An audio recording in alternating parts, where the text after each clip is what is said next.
if I have a rock, I name him George, and this baby rock has two baby rocks named Jimmy and John. I don't care about what happens to this rock. I could throw it away in an instant, so I wouldn't give a fuck about a rock. Lack of a character arc, character growth, or anything. Yeah, a bland character could be okay for a story under two circumstances. A, the plot is interesting, or B, the character goes through an interesting growth throughout the game. But nope, she remains the same from start to finish. Anyways, next point. All characters are uninteresting, one-dimensional piece of paper with as much characterization as one voice line. Yeah, I really don't know what to say about this. It's just so fucking jaw-dropping. Like, you expect me to care about this random guy that Tassie goes, huh, this guy. Like, you expect me to care? He only has one line of dialogue. I don't even know him. Like, if Tazi would be scared, yes, she knows him for some time. But me as a player, I don't give a fuck about him. I don't even know him. Anyways, it's hard to get attached to them. That's the point. It's hard to get attached. It's hard to care about what happens to them. It's hard to care. Like, heck, the dead soldiers. I care about them as much as that guy. That king hell. Whew. Yeah, this is why I suggested at the beginning to at least keep some of the characters alive so you could kill them off later. Like, develop them a bit more. Heck, you can even use that opportunity to develop Tassie. Establish how Tassie would act to these kind of people, or just kill them off when they show you a picture of their daughter or something. Heck, just use a cliche or anything. Just anything! Better than nothing! This may sound really stupid, but it's just something. Like, at least cause Tassie to feel more conflicted with killing them. So that their daughters have them say something like, I have a daughter, you don't care about me? You think there's 9 of us. Who knows? Maybe they have daughters too. You don't care about them? You only care about yourself, do you? All because something bad happens to you. We all go through bad shit in life. And you think only you matter? Something like that. Just have him say something like that or something. Have her feel sad. Have her question her actions. Basically, just emote something apart from a grunt or a groan. Or losing HP that doesn't really matter to the rest of the game because you naturally regenerate HP and an enemy's one-shot you anyways. Next is the excessive amount of plot holes scattered throughout the game that makes it frustrating as fuck to play. Like, imagine playing a game and always having these thoughts in the back of your mind, like, maybe, wait, why do I have amnesia? Wait, what the fuck? What are these things? Wait, why am I running away? Wait, what's the point of all this? Wait, what's your power? If you can force projection, what are you doing? And like at the end of the game where the queen says, I want your baby, it's like, what the fuck? Is this all you're doing?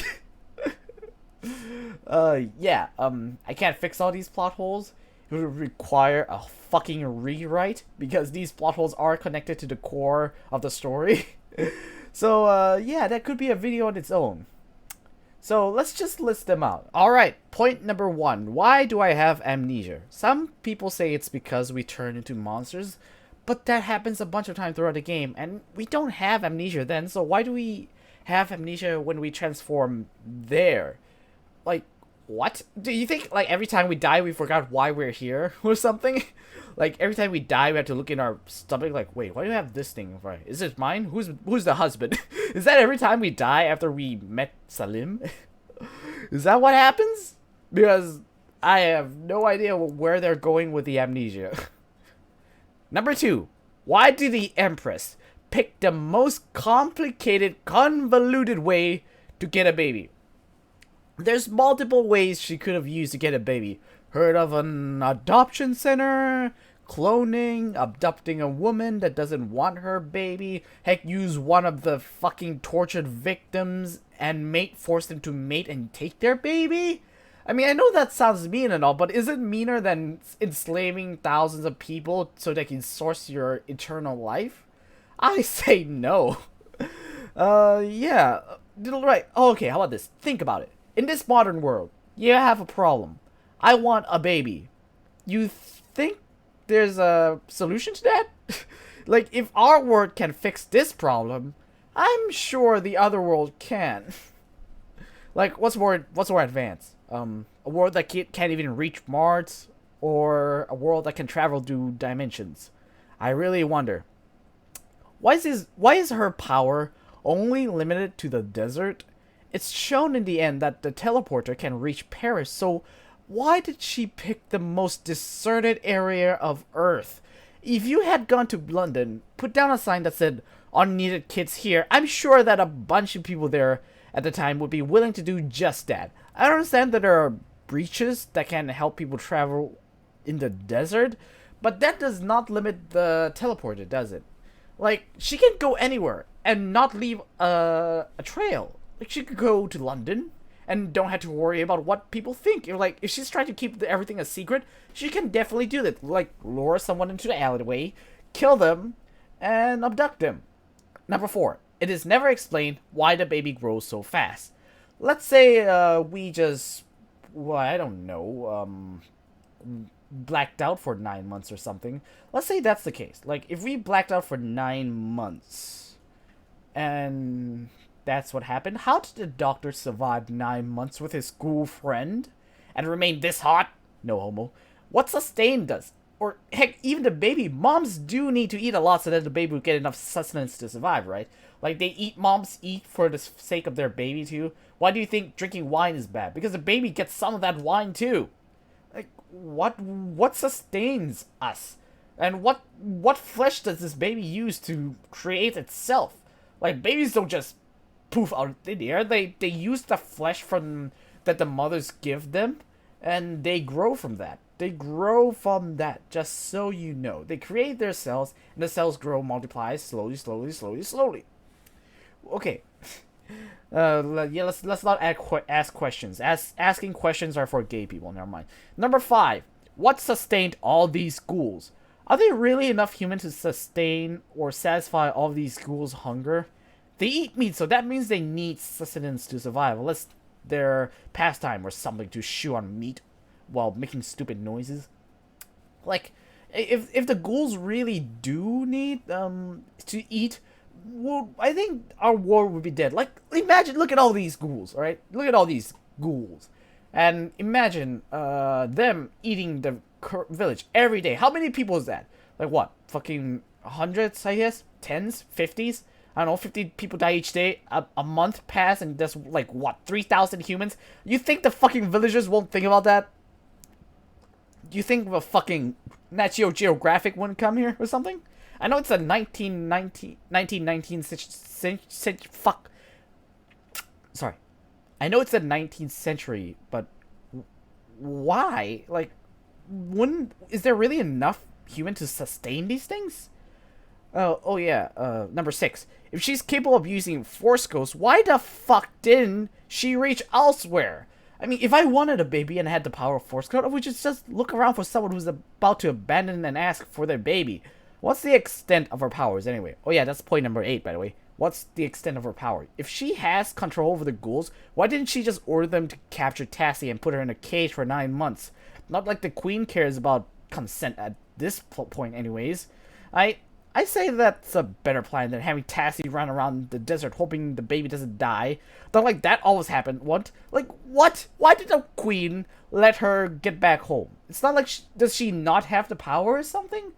Does she have something? Oh wait, better yet, why not just give her the amnesia potion? Give everyone the amnesia potion. Have them trapped there. End of story. Easy. That's easy, right? Instead of just them drinking water and them being healed, how about them drinking water and them getting amnesia? How about that? That would be a lot easier, right?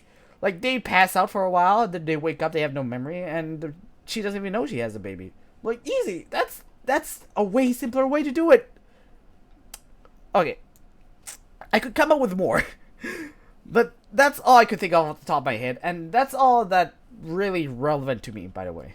Then, next point, right, let's go to the next point before it becomes like an hour-long video or something. Next point is that the game would be better if it focused on either the other world or Tassie's story. Because as of right now, we have 2 stories being told at the same time, with little connection to each other, resulting in the stories lacking of substance. Like, in Infinity War, a lot of stories are being told at the same time, but they're all heading to the same direction. In this game, it's you going on two separate adventures. Like, oh, okay, let the story progress on this Earth world. Oh wait, pause on that story. We gotta explore this story. Oh wait, this world's pretty interesting. I don't want to go back. Nope, you're going back to Earth. Okay, let's continue exploring the backstory of Tazzy. Nope, going back to this world. Like, you see what I'm talking about? Like, these two areas barely have any connection. They feel like just pauses. Like, you play a game, pause, and go to another game or something. Throughout the game, I feel like I'm playing two different stories at the same time. One is a story about exploring the other world, and one is about Tazzy's struggle. I'm not saying that's a bad look at Infinity War or anything. I mean, Infinity War worked. They fleshed out Thanos. That's something this game didn't manage to do. Well, anyways, let's not talk about Infinity War now. We're talking about Amnesia: The Dark Descent. Alright, these points that I bob up are things that keep the audience invested, like what I told about Infinity War, like Thanos' development. That's interesting. It keeps the audience attached to the screen. Seeing the like characters that are already developed, by the way, interact is what keeps the audience invested. Does Amnesia have anything like that? Well, depends actually. If you care about a piece of rock with the name Amari, then yeah, there is something to be invested if you care about that piece of rock. You're going to be invested as fuck. Also, I would really recommend watching Paint Dry Part 10 by Ray Stratus. Yeah, you're going to be invested in this if you care about Amari, but I'm sure most people don't really care that much. I mean, it's not really much developed too. In stories with more in-depth, if it's more in-depth, we get a better look at her struggles, and we see more than just, I'm sad because I lost one, then it might be interesting. It's like, might be the queen might need a baby for something nefarious. The queen will take the baby from her and kill her, and turn her into a monster to destroy the world, or something, just something. There's nothing for the players to be invested. The types of people who are invested in Tassie are the type of people who are invested in Brad Pitt's character in World War Z. And that's a plot-driven story, by the way. This is because the exploration of the world takes time that could have been used to flesh out the character. And it's time that's taken away from her. Like, imagine like all the time using that world, but it actually explored other facets of Tassie, like her struggles to work or something, her bad relationship, her tough life she growing up. Like, her life, we know about her father. She gives her a compass. Like, it's just meh. It doesn't feel that bad. Instead of using those time to develop the other world, develop on Tassie, please, because we desperately need it. Heck, just use the game exploration of the other worlds. That's a name on the title. Just explore that. That would be more interesting than just Tassie's story. How about have like an story? How about have a story of Herbert exploring this world? That sounds interesting as fuck. Have the expedition go wrong and Herbert trapped there, and he just has to find a way to get out of there. That is a cool driven story. I want that. If you want a good story with good plot and good character, it's hard to do. That's why it's better to focus on either a character or a plot. Like, it takes a huge amount of skills that even Amnesia Dark Descent barely managed to do, and Soma managed to do, really didn't much. It more focused on the plot and the atmosphere, but it's still good. It's more focused on the atmosphere, though, like I said. Yeah, it takes a lot of time to do that. Like, it takes fucking Lord of the Rings time to do it. Alright, I think that's all, right? I think that's all of it. Yeah, that should be all of it. Alright, that should be all the major points I have for this game. There's so many problems with the game itself, apart from the story, but I feel this story is the biggest part to why I did not enjoy the game. Give her a character arc, fix the huge plot holes, flesh out the side characters, focus on either the Otherworld or Tassie, and heck, might as well just make it more connected. Had the queen be more reasonable, I guess. Had the plan be more reasonable. Alright, since this is the last stretch of the video, I guess I should address something important first. Frictional games. I am not attacking you at any point. All the quips, all the nasty remarks, all those, they're meant for comedic purposes. They're meant to give the video flair. Is there some truth behind those words? Yes and no. But just know, I don't hate you guys to a personal level or anything. I really respect you guys. You create The Dark Descent, you create Soma. These two are great games. Not to mention, the Amnesia Dark Descent allows for a lot of mods, extra stories, and all those things are great. I really respect you as a company. But this game is hugely flawed. Not because there's a way I would like the game to be made as, but there's just so many flaws. I mean, there is some truth to the fact that there's a certain way I want the game to be made as, but it's just the limit of what people would be considered good writing. Sure, you can break the rules of writing here and there, but at least do it in a way that the audience would get captivated. This game did not make me feel captivated. It did not deliver any emotional impact to me. It did not deliver any cool character moments, any cool situational moments like Soma or The Dark Descent. I respect you all, honestly. I only joke mostly about this point in the video, but I mean what I mean with most of the points I said. I give you some examples and I hope those would work. I mean, what would I know? I'm just 19-year-old, not even a fucking English major. There's my present for you guys. Oh, that was nasty. I'll keep that in a video anyways. Fuck it, I'm too lazy to edit it out. Alright. I respect you guys. And I hope you guys do better next game. And I'll be there to play it. You can count on that. Alright? See y'all later. Bye-bye. Ray out. I should think of better end credits than that.